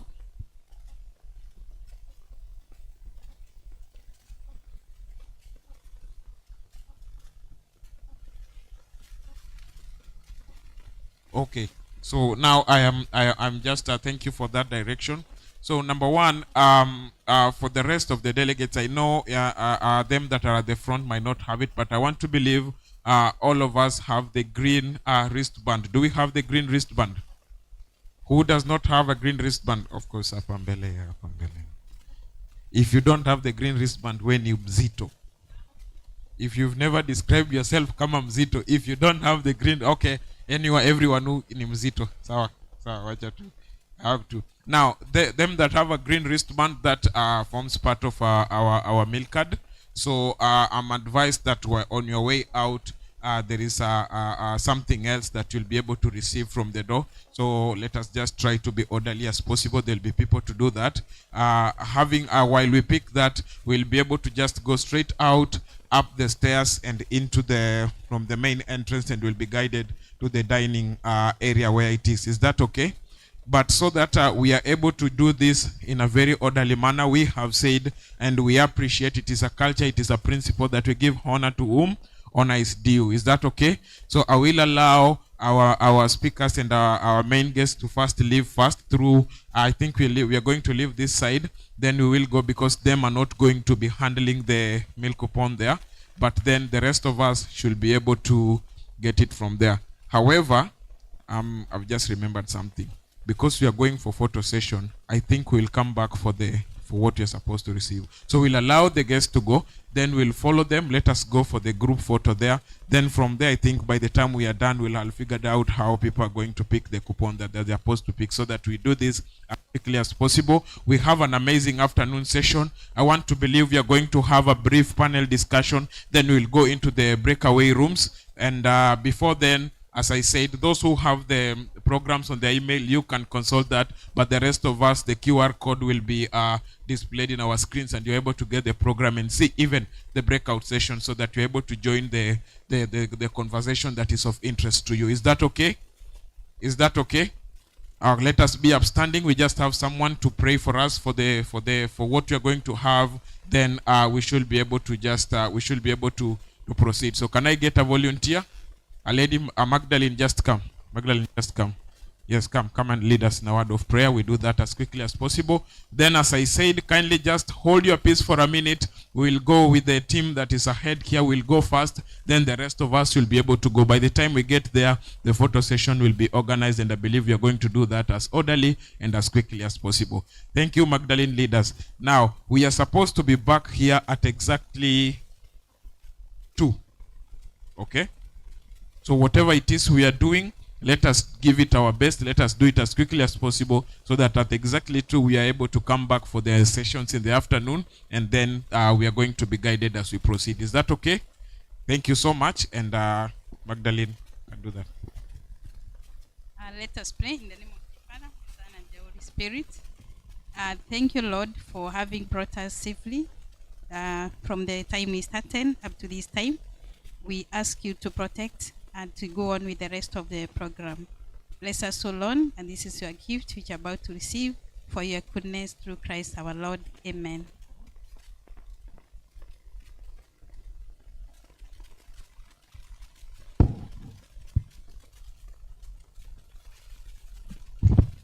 Oh, the hall is relatively safe, so we if you have your laptops and your belongings, we'll make sure the security is available for them.